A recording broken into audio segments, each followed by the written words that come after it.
Bem, eu vou conversar agora com o Procurador-Geral de Justiça do Pará, César Matar. São assuntos de interesse geral que envolvem o nosso Ministério Público. Doutor César, é um prazer poder falar com você nesse momento. Tudo bem? Graças a Deus, tudo bem, amigo Mauro. Agradeço a oportunidade que você novamente dá ao Ministério Público do Pará, Procuradoria-Geral de Justiça, como a RBA, o Grupo de Comunicação. À disposição. Obrigado. Doutor César, o Congresso Nacional está próximo a votar a PEC número 5, uma proposta de emenda à Constituição que afeta diretamente a formação do Conselho Nacional do Ministério Público. Antes de nós chegarmos exatamente à questão da PEC, eu queria que o senhor pudesse nos explicar qual a função, qual a importância desse conselho. Bom, antes é preciso que eu trace, em linhas gerais, que o Ministério Público é efetivamente o órgão, a instituição mais fiscalizada, mais controlada do país, seja pelas nossas ouvidorias, seja pelas corregedorias locais, seja pela Corregedoria Nacional e, evidentemente, pelo controle do Judiciário. A Corregedoria Nacional ela integra um organismo maior, que é o Conselho Nacional do Ministério Público. O Conselho Nacional do Ministério Público é um conselho paritário, formado por representantes, presidido pelo Procurador-Geral da República, mas formado por representantes da Ordem dos Advogados do Brasil, da Câmara dos Deputados, do Senado da República e também por integrantes de todos os ramos do Ministério Público. É o órgão que, em linhas gerais, tem a incumbência de controlar os atos do Ministério Público, controle administrativo e financeiro, e também, no caso da Corregedoria, passando pela Corregedoria, os atos, o controle disciplinar, normalmente submetido a plenário após passar pelo clube da Corregedoria. Então, é o órgão que tem a missão de efetivamente controlar o Ministério Público e fiscalizar o bom andamento da instituição em todo o país. É um controle externo. O Conselho Nacional do Ministério Público ele não compõe o organograma dos Ministérios Públicos. Por isso, ele é um conselho paritário representado, que tem representantes da Câmara dos Deputados, tem representantes do Superior Tribunal de Justiça, do Supremo Tribunal Federal, da Ordem dos Advogados do Brasil. É essa missão de controle externo que a Constituição da República outorgou ao CNMP, como também ao CNJ, no caso do Judiciário. Qual é a composição atual desse conselho?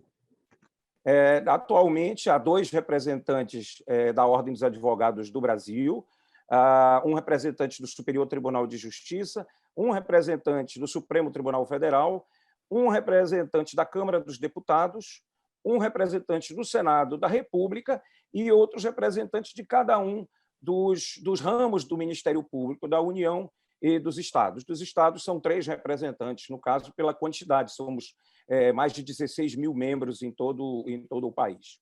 Eles têm mandato de quantos anos, doutor César? De 2 anos. São mandatos de 2 anos, com possibilidade de uma recondução, mas sempre, em qualquer caso, submetido ao crivo do Senado da República. É o Senado quem faz, através da sua CCJ, a sabatina, e depois o plenário, como de qualquer autoridade a nível federal. Essa proposta de emenda à Constituição número 5, ela, na verdade, propõe que alteração? Bom, ela muda radicalmente a estrutura do CNMP ao subtrair, primeiro, um representante do Ministério Público e coloca esta vaga, que inicialmente era destinada exclusivamente à escolha do Ministério Público, ela coloca para que este representante, ainda que do Ministério Público, seja escolhido alternadamente pelo Senado ou pela Câmara dos Deputados, além dos representantes que ele já tem. Mas o que me parece mais delicado, Mauro, é a questão da Corregedoria Nacional. A proposta é que a Corregedoria Nacional ela seja também ocupada por representantes do Senado da República e da Câmara dos Deputados, e, nesse caso, a Corregedoria Nacional também passaria a ser a vice-presidente da instituição. Que prejuízo essa alteração traria para o funcionamento do Conselho e para os seus vários ministérios públicos?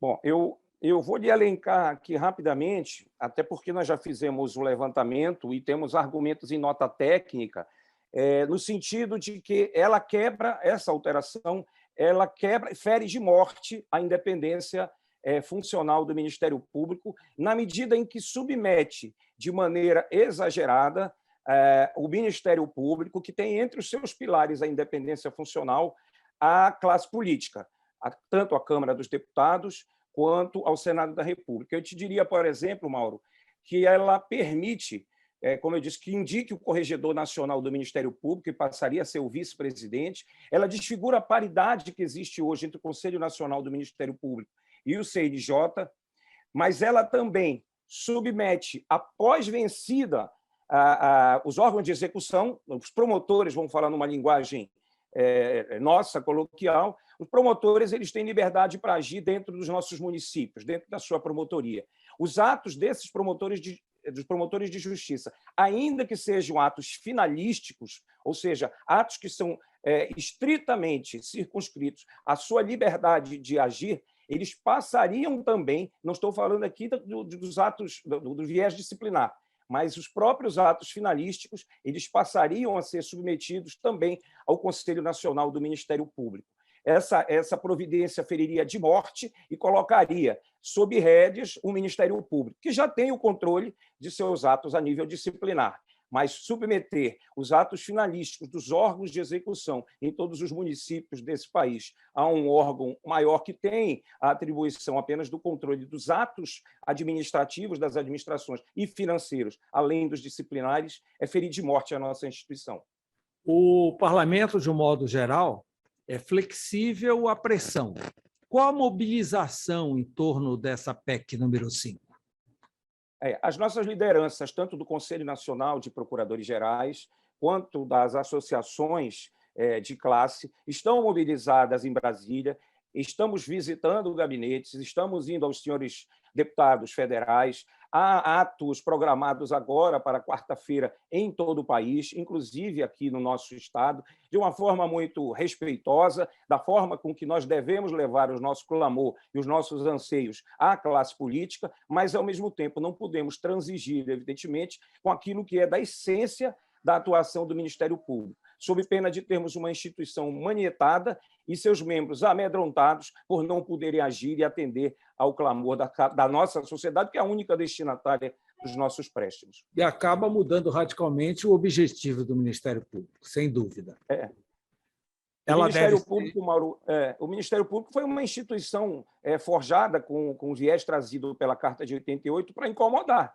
O Ministério Público não é uma instituição que veio para agradar. E, incomodando, acaba pagando mais até pelos seus acertos do que pelos seus erros. Aqueles erros pontuais devem ser tratados a nível disciplinar, como as corregedorias já o fazem, o Conselho Nacional do Ministério Público já o faz, mas tentar manietar uma instituição, anulando-a em seus pilares, é realmente comprometedor e a instituição perde a razão de existir.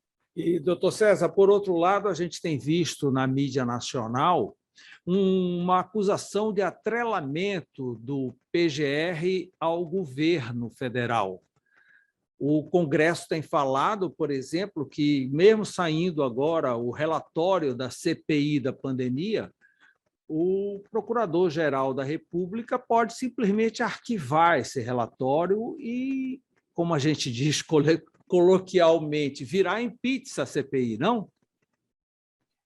Tudo é possível, não é verdade? Mas o PGR está dentro dos limites da atribuição dele. Nós não sabemos, até porque essa discussão ela é apaixonante de um lado e de outro. Então, ela acaba descambando para aquilo que o Ministério Público não pode se imiscuir em hipótese alguma. E eu tenho defendido isso sempre desde quando presidi a nossa Associação Nacional, que é a judicialização de processos eminentemente políticos, da mesma forma que nós não podemos politizar processos que são eminentemente da esfera judicial. Mas polêmicas sempre existirão, particularmente num momento grave, crítico, como o que nós estamos vivenciando, e a CPI está fazendo a sua parte. Conflito entre os poderes, isso de alguma forma pode influenciar na votação, não é isso? Pode, sempre influencia, mas eu acho, Mauro, que as instituições no Brasil, e têm demonstrado isso todos os dias, elas conseguem se superar. Ingressamos, por vezes, em momentos de crises que parecem intransponíveis, mas as nossas instituições, os nossos poderes têm dado demonstração cabal de que elas subsistem independentemente de quem as esteja compondo em determinado momento político. E nós venceremos também esse momento político, porque as nossas instituições são fortes.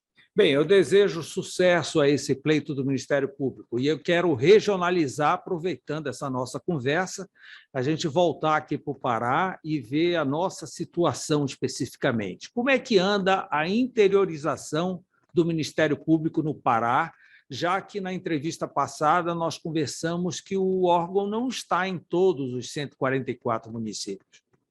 Exato. Nós iniciamos, logo ao início do mandato, um projeto de interiorização. Esse projeto de interiorização nós não queremos que seja apenas figura de retórica e nem estamos deixando também para executá-lo em momento político, seja de que natureza for. Foi um compromisso, nosso plano de gestão, por ocasião da nossa campanha. Estamos trabalhando com o nosso plano de gestão ao lado, ele já integra o nosso planejamento estratégico, de formas que a administração superior, e não somente o Procurador-Geral de Justiça, mas a administração, representada pelas subprocuradorias gerais e pelos nossos departamentos, tem viajado. Nós já iniciamos agora a 4ª etapa. Nós temos regiões administrativas no Ministério Público do Estado do Pará e estamos segmentando as nossas viagens e levando soluções, tanto de natureza pessoal, com as nossas limitações atuais, porque a Lei 173 veda a criação e elevação de despesas, mas, na medida do possível, nós estamos levando estrutura física, estrutura de pessoal, estrutura tecnológica de internet, enfim, em todas as áreas, para que nós consigamos, a médio tempo, e nós temos 2 anos apenas de mandato, por isso estamos correndo, para que nós possamos tentar diminuir as diferenças, as discrepâncias que existem entre as promotorias de primeira instância e as de terceira instância, ou seja, entre a capital e as promotorias que estão sediadas em municípios menores. Então, existe, na verdade, uma defasagem muito grande em nível de estrutura física e tecnológica. Eu sei que o senhor está fazendo agora 2 concursos públicos, então o senhor vai conseguir resolver mais ou menos a defasagem de pessoal. Mas existem recursos já em caixa, no caso, para recorrer a essa questão da estrutura física e da estrutura tecnológica, principalmente? Temos, Mauro, e isso se deve, em grande monta, também à atuação à resposta que o governo do Estado tem dado com a elevação da arrecadação mês a mês. E isso é possível não somente ao Ministério Público, mas é possível a todos os poderes e a todas as instituições. Qual é o percentual, doutor César, do Ministério Público no orçamento do Estado? O Ministério Público ele participa hoje com um percentual de 5,15% da receita líquida. Agora, nós temos uma limitação para investimento em pessoal de 2% dessa arrecadação, sendo que o nosso limite prudencial ele chega, quando atinge o patamar de 1,9%, ele já começa a nos preocupar. Mas nós estamos também com uma realidade bastante saudável, da mesma forma que o Estado do Pará se encontra de forma saudável, de forma que todos esses investimentos que estão sendo implementados ou em vias de serem implementados estão sendo feitos com recursos próprios. E qual é a sua expectativa em referência a esses 2 concursos? Bom, a nossa expectativa, e foi até bom que você tocasse nesse assunto, porque eu quero anunciar, porque é um dos concursos mais aguardados, seja para membros, seja para servidores, dentro do nosso Estado. Nós temos aí uma defasagem de 90 cargos hoje vagos dentro do Ministério Público, temos 329 membros, incluindo promotores de justiça e procuradores, que são aqueles que atuam no tribunal. Nós faremos concurso inicialmente para 61 cargos, que é o que a Lei 173 nos permite, e ela vige até 31 de dezembro deste ano, e estamos deflagrando um concurso para 74 cargos de servidores em todas as áreas. Mas a nossa defasagem hoje é de quase 230 cargos de servidores. Mas com o cadastro de reserva e a partir do ano que vem, nós temos a expectativa que, respeitados os limites orçamentários e financeiros, nós possamos avançar ainda mais. O senhor já sabe as datas da realização do concurso, da nomeação e do início da operação de todo esse processo? Não, ainda não, porque nós estamos concluindo a parte administrativa interna e elaborando o edital. Em breve, Mas ainda ainda este ano. ano, os dois, e eu diria que bem antes do final do ano, os dois concursos eles estarão definitivamente publicizados e com os seus editais à disposição dos interessados, e eu conclamo todos a comporem as colunas do Ministério Público do Estado do Pará. Bem, vou falar em estrutura física do conhecimento geral, já que foi bastante divulgado, o interesse do Ministério Público do Pará na desapropriação do prédio da antiga Rofama e, assim, ampliar sua estrutura. Em que nível está, no momento, este pleito? O pleito está na Procuradoria-Geral do Estado, está caminhando, está avançando bem, e não somente com relação ao prédio da Rofama, Mauro. O antigo prédio móvel que abrigou a Grisolha, que foi alvo daquele teve um incêndio recente, recente. Do incêndio recente, o Ministério Público já avançou e o decreto, me parece, que está sendo elaborado já no âmbito da Procuradoria-Geral do Estado para disponibilizá-lo também para desapropriação, de forma que o anseio antigo e a necessidade de espaço para as nossas promotorias e para bem atender o cidadão paraense, particularmente os que vêm a Belém, está em vias de ser satisfeito e atendido. Isso dobraria o tamanho atual, né, do órgão.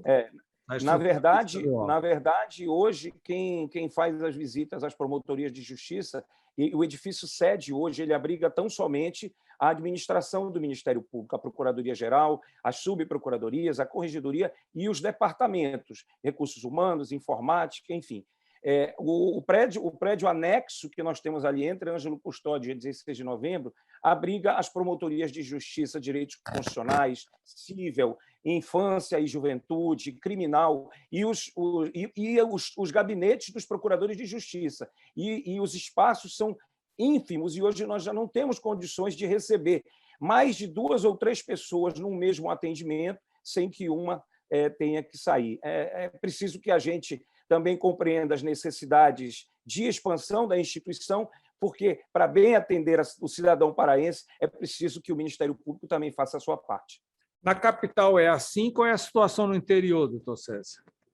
No interior, por incrível que pareça, e nesse projeto de interiorização, nós estamos com 21 projetos em andamento, seja para a execução de obras novas, seja para a adaptação das antigas, das chamadas residências oficiais que existiam antes. Nós ainda temos imóveis dessa natureza no interior e que nós estamos transformando efetivamente em sedes de promotorias. 51% das sedes do Ministério Público, das promotorias de justiça no interior do Estado, ainda estão baseadas no interior dos fóruns, em espaço absolutamente diminuto e que dificulta o atendimento ao público e a execução adequada do serviço do Ministério Público. Nós queremos transformar essa realidade, Mauro.